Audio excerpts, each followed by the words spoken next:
नमस्कार। आज के इस चर्चा में हम मशीन लर्निंग के फाउंडेशंस और उन मैथमेटिकल कॉन्सेप्ट्स की बात करेंगे जो वाकई मायने रखते हैं। और हाँ, मैथ्स का नाम सुनकर डरना बिल्कुल नहीं है। ये कोई बोरिंग लेक्चर नहीं होने वाला, बल्कि हम एमएल के पीछे छुपे लॉजिक को एक बहुत ही प्रैक्टिकल और मजेदार तरीके से समझेंगे। तो चलिए देखते हैं कि मशीन लर्निंग मॉडल आखिर अंदर से काम कैसे करता है। तो आज हम किन चीजों पर बात करेंगे?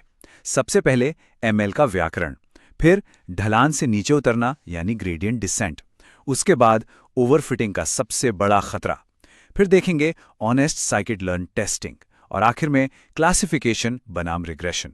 चलिए शुरू करते हैं। मार्क टाइसन रॉथ की किताब मैथमेटिक्स फॉर मशीन लर्निंग की एक बहुत ही शानदार लाइन है, लीनियर अलजेब्रा, कैलकुलस और प्रोबेबिलिटी ये वो ग्रामर हैं जो मशीन लर्निंग मॉडल्स बोलते हैं। अब इसका मतलब क्या है? देखिए, एज अ प्रैक्टिशनर हमें कॉम्प्लेक्स इक्वेशंस को शुरू से बैठकर डिराइव करने की जरूरत नहीं होती। हमें बस इस मैथ की वोकैबुलरी और उसके पीछे के इंट्यूशन को समझना है। That's it.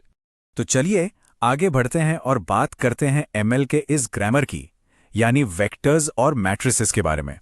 अगर हम एमएल के मिनिमम मैथ रिक्वायरमेंट्स की बात करें तो ये सच में काफ़ी स्ट्रेट फॉरवर्ड है।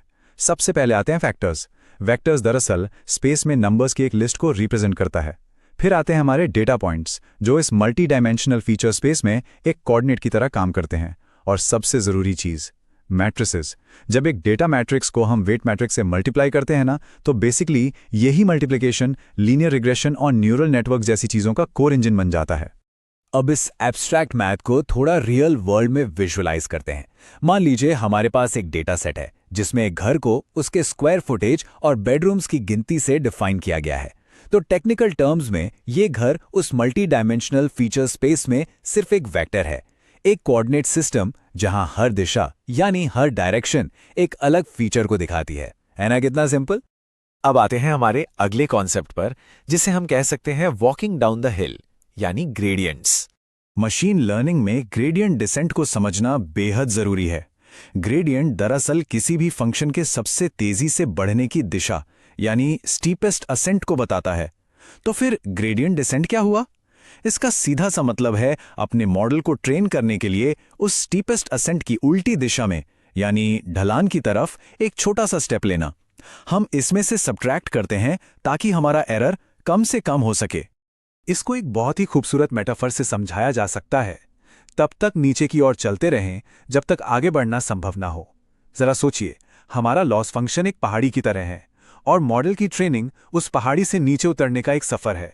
हमें बस तब तक नीचे चलते रहना है जब तक हम सबसे निचले पॉइंट यानी मिनिमम एरर तक ना पहुंच जाएं। लेकिन इस सफर में एक बहुत बड़ा ट्रैप भी है। चलिए बात करते हैं ओवरफिटिंग के खतरे की, जो कि वाकई एक आकर्षक झूठ जैसा है।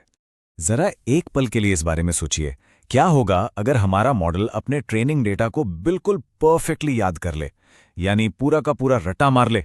ऐसा मॉडल पुराने डेटा पर तो जीरो एरर दिखाएगा, सब कुछ परफेक्ट लगेगा, लेकिन रियल वर्ल्ड के नए डेटा पर वो पूरी तरह फेल हो जाएगा।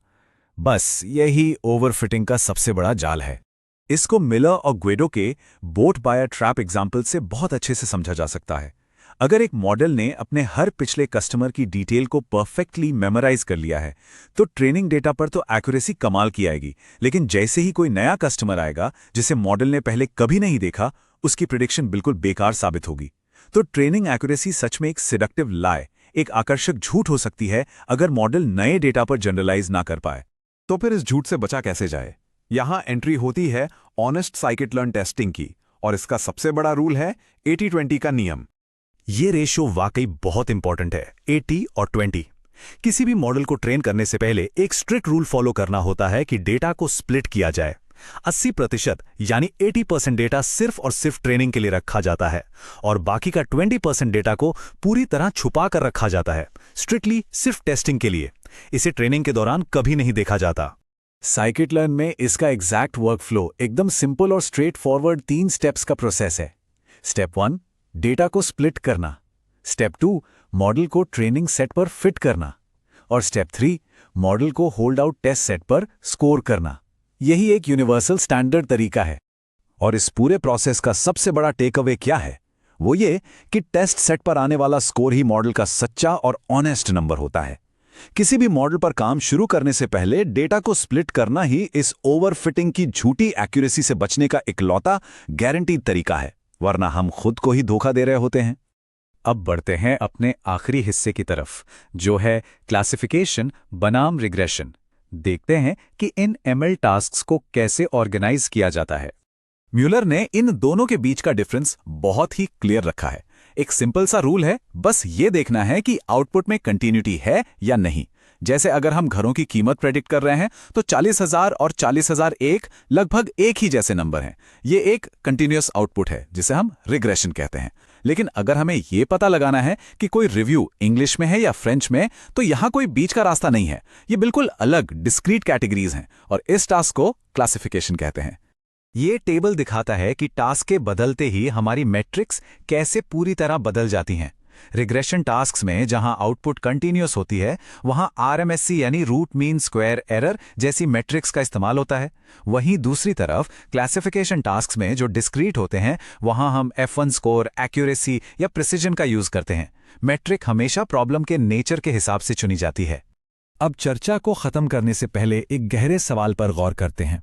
अगर किसी मॉडल का सच्चा टेस्ट वो डेटा है जो उसने कभी देखा ही नहीं, तो हम ये कैसे तय करें कि उसने डेटा को सच में सीखा है या सिर्फ पास्ट को मेमोराइज कर लिया है? इन्हीं मैथ फाउंडेशंस और ओवरफिटिंग के कॉन्सेप्ट्स को समझकर ही हम इसका जवाब ढूंढ सकते हैं। तो अगली बार जब कोई नया मॉडल सामने आए तो जरूर सोचिए, क्या मॉडल सच में पैटर्न समझ रहा है या सिर्फ पुराने डेटा का रट्टा मारकर बैठा है? इस पर जरूर विचार कीजिए।